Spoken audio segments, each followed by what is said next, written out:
Hello everybody and welcome back to this week's Quick Pick. We are doing the Little Red Riding Hood trio here. We've got the Huntsman, the Forest Hunter, the Forest Wolf, and Little Mushroom Girl there. Once again, with me is Troy. Great. And Troy is quite familiar with these figures. I have just gotten to know these figures. These are, of course, in Wave 2 of Yu-Gi-Oh! Yeah, you can't tell by their design.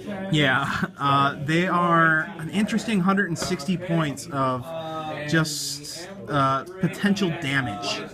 Well, they all share two keywords. They all have Leon Wilson, who is a player from Yu-Gi-Oh! And Earth. So they'll be a really good part of any Earth team. And basically, let me start off with Little Red Riding Hood herself. She has 3 clicks, she's tiny, she has mind control and perplex, and she has a mastermind where she can mastermind people 75 or less, and if they're named the Forest Hunter, she can do it from anywhere on the map.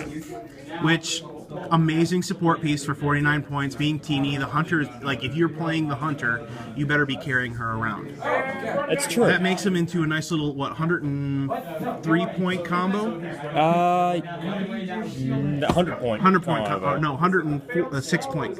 Yeah. No. Yeah. 46 to 54. Yep, 100 point combo. 100 point combo.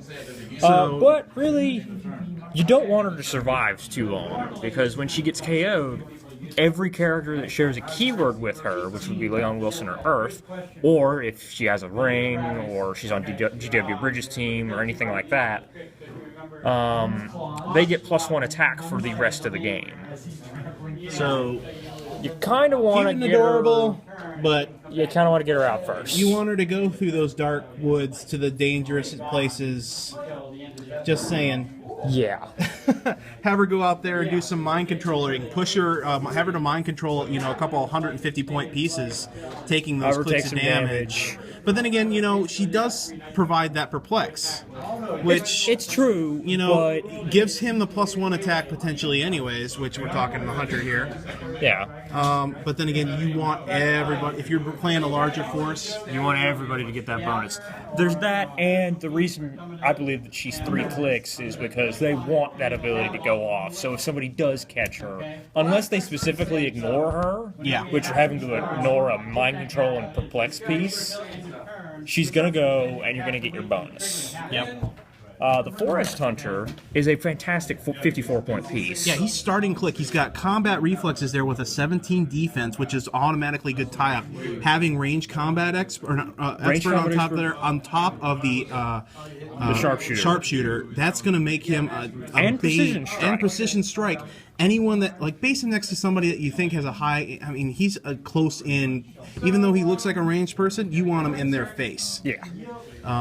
He only has a 5 range, which is regrettable, and he has no sort of movement attack to start with. He eventually gets sidestep, but great tie-up. He can do good damage. 54 and he's points. 54. Yeah, that is nothing to. And then if he's carrying around her, you can perplex up his damage and potentially do up to 5 damage to somebody that you're adjacent to. Yeah.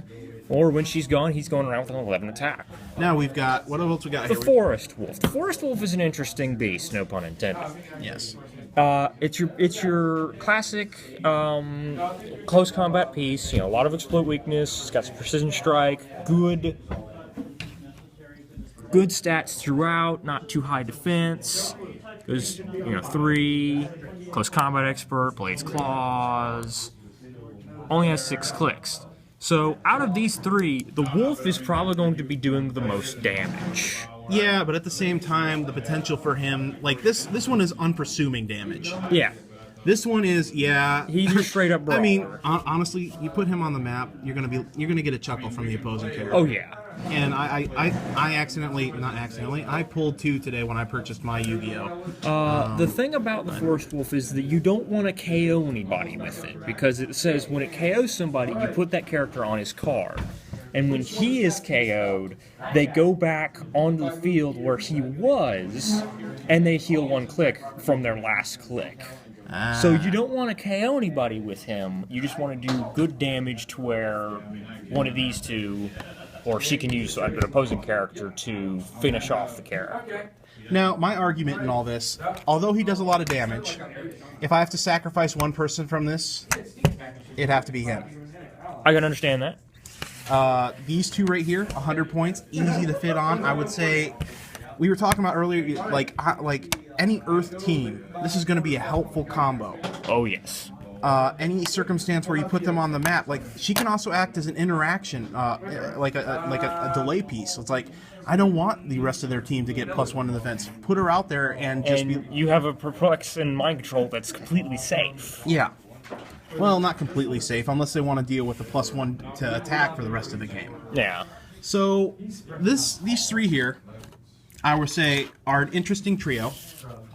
Out of the three essentials, although this one is fun to play and put and field on the map, I would say these two.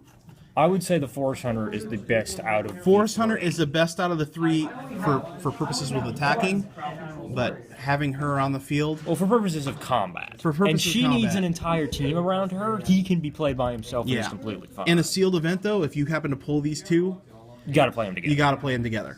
Got to. So that is our review, our quick pick of these three Yu-Gi-Oh pieces from Wave 2.